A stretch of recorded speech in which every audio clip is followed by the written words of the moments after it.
Hello guys, welcome to my YouTube channel. I am Denmark Aranas, a postgraduate medical intern. I basically provide informative videos to medical students, and also I would like to give aspiring Filipino physicians an idea of what a med student usually tackle in med school. If you find these videos helpful, please don't forget to hit the like button and subscribe to my YouTube channel and click the notification bell to be updated for my new videos. For today, I'll be discussing the CPC of hemorrhagic stroke. This occurs when a weakened blood vessel bursts and bleeds into the surrounding brain.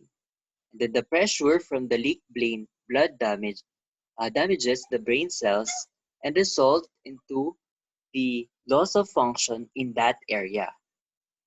This is a very important disease because, as we all know, time is of an essential factor for this disease. We have to understand it thoroughly so that we could act well and act fast. So this is the overview of RCPC. We'll be discussing this by section. Let's start with the risk factors. Presented here are the non-modifiable and the modifiable risk factors. Being a male and elderly patient with a previous stroke predisposes a patient from having a hemorrhagic stroke and also a family history of this condition. Here are some modifiable risk factors: hypertension, valvular heart disease, and diabetes mellitus, and also cigarette smoking are the important ones to mention. These risk factors would lead to increased blood vessel damage. This now would lead to amyloid angiopathy, or the amyloid deposition in the blood vessel wall, or in the case of chronic hypertension, lipohyalinosis of the blood vessel wall, and in aneurysms, the dilatation of the wall. All of this would lead to a weakened blood vessel wall, which would now then predispose to rupture and bleeding. The blood now would cause cytotoxicity from its lysis, producing substances that would result to oxidative damage. And finally, the necrosis of the focal area in the brain. Now, the mass effect would lead to an increase in ICP and decrease the blood supply to that area of the brain, which would lead to a decreased ATP and increase in lactate.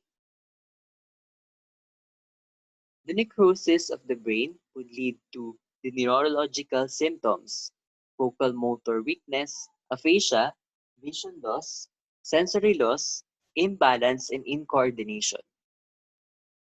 The mass effect that would decrease the blood supply in the area, decreasing ATP, would trigger astrocyte release of glutamate.